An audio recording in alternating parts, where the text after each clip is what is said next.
last Sunday, Extreme Rules took place with only half of the card actually having a stipulation. But still, there was a good amount of matches I was excited to see. So, let's check out if these matches lived up to expectations. Andrade's time on the main roster has been disappointing to say the least, especially when compared to what he was doing in NXT earlier this year. That said, this was fun while it lasted, just like the match they had on SmackDown. There were some cool moves and Zelina Vega played her part really well. It's still too early to say Andrade's main roster run is ruined, and as long as he doesn't stay gone from TV for so long again, he can recreate his NXT magic. Similarly, Sanity's run has been quite underwhelming. They've lost all their matches to SmackDown, so finally giving them a win was crucial, at least for their short-term future. The match was fun, there was a couple of good-looking spots, and the ending was really solid. It wasn't as good as it probably could have been, but it served its purpose of warming up the crowd. The actual event started with a Raw Tag Team Championship match. The action was fine and the interactions between Bo and Bray were mildly entertaining, but it just felt like any other TV match we've seen featuring these men. At least, the crowd was invested for the most part, which honestly was surprising, with the average build this match had. The title change was the most shocking thing, and I don't think it was the right time or the right opponents to get the titles of Matt and Bray, but maybe the B-Team can have a fun reign. Finn Balor and Baron Corbin have been feuding for the last month or so, but to be honest, I really wasn't invested in this, nor was the crowd. They had a couple of decent moves, but nothing that actually stuck in my mind. Finn won with a small package and I'm happy for him, but this feud did nothing for either man, and felt like a rehash of Big Cass bullying Daniel Bryan for being smaller than him. Hopefully we move on from this feud, and creatives get something better to do for both Finn and Baron, who are being wasted in their current position. Asuka's booking has been disastrous since she lost at WrestleMania, and getting a strong showing here should have been a priority. Sadly, that wasn't the case. Most of the action was focused on James Ellsworth getting involved, despite being trapped in a cage. He got stuck hanging upside down because he's a joke. I get that. But Asuka got distracted by it too easily, and once again looked like an idiot when Carmella got the win.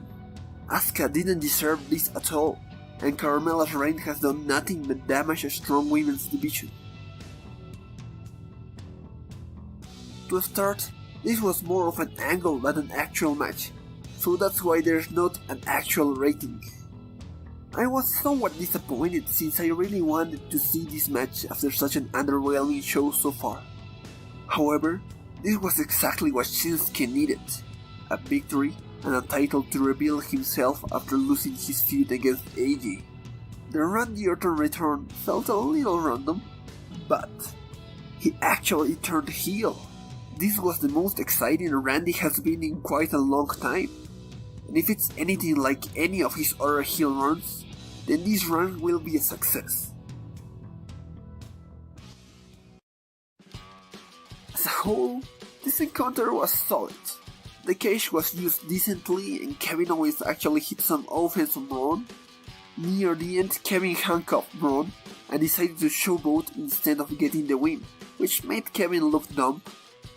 Braun got out, caught Kevin while on top of the cage, and lodged Kevin into the announce table to give him the win. This action fits Braun's character, which is fine, but felt unnecessary. At least we got an actual extreme spot in a pay-per-view called Extreme Rules, and after taking a bump like that, Kevin Owens deserves all the props in the world, and probably a raise too. After such a fun build, the match we got last Sunday was disappointing. Both men were attacked prior to the match and backstage.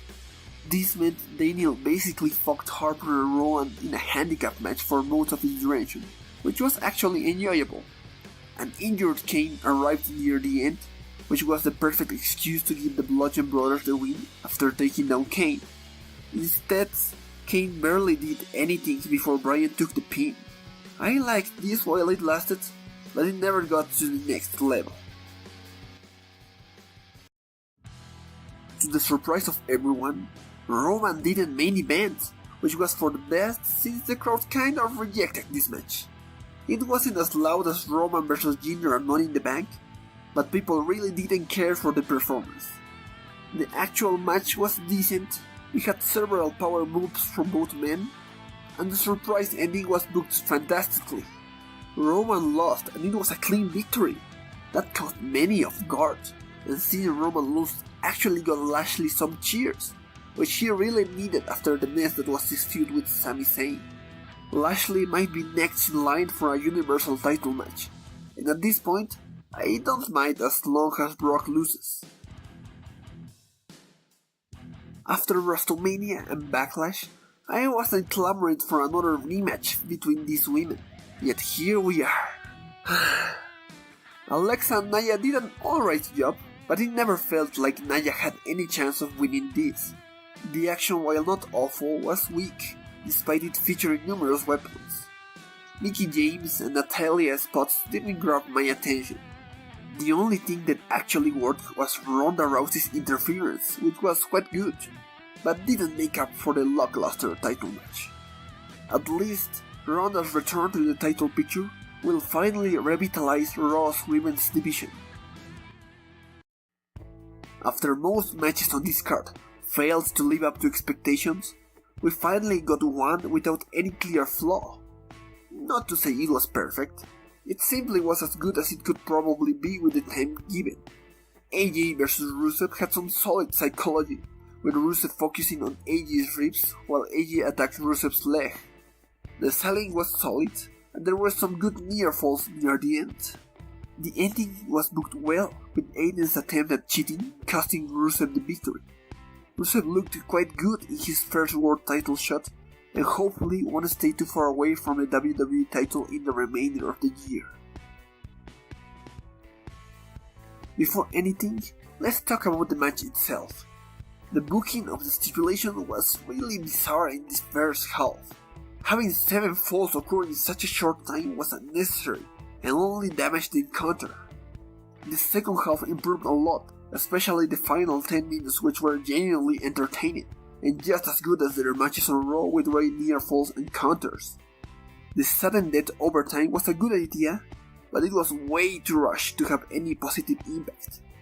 Overall, this was a pretty good match that never surpassed the awesome work we've seen in past weeks. With that out of the way, there's still something to discuss. I've been watching wrestling for many years now. In all these times, I try to keep the crowd reaction apart from my opinion on a match. I know a great crowd can improve a match, just like a silent crowd can hurt it. But still, no matter if I'm watching Raw, SmackDown, NXT, 205 Live, Ring of Honor, Impact Wrestling, or New Japan, a disinterested crowd never took anything away from a good match, at least to me. Unfortunately, last Sunday's crowd's attitude towards the work put into this match was the most annoying and obnoxious I've ever seen. They chanted with the clock as if this was the Royal Rumble every freaking time for over 20 minutes. The score I gave this match represented Seth and Dolph's effort, but if I had to take the crowd into consideration, the score would be hurt quite a lot. I don't know what the heck do these people really want when they hijack a good match with 2 wrestlers they actually care about. Sorry about that, rant over.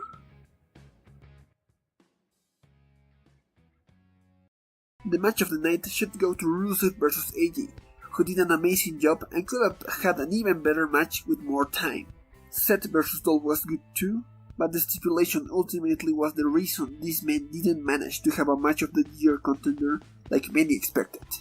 The worst match of the card was Asuka vs Carmella, and is a serious contender for worst match of the year. Everything else was average. Extreme Rules 2018 can be described simply as underwhelming. Most of the card failed to deliver pay-per-view worthy matches, and nothing will be remembered by the end of the year, except probably Kevin Owens' big fall. This wasn't as bad as Backlash, but it wasn't good either. That's all for now. If you enjoyed this video, feel free to leave a comment and subscribe. Thanks for watching.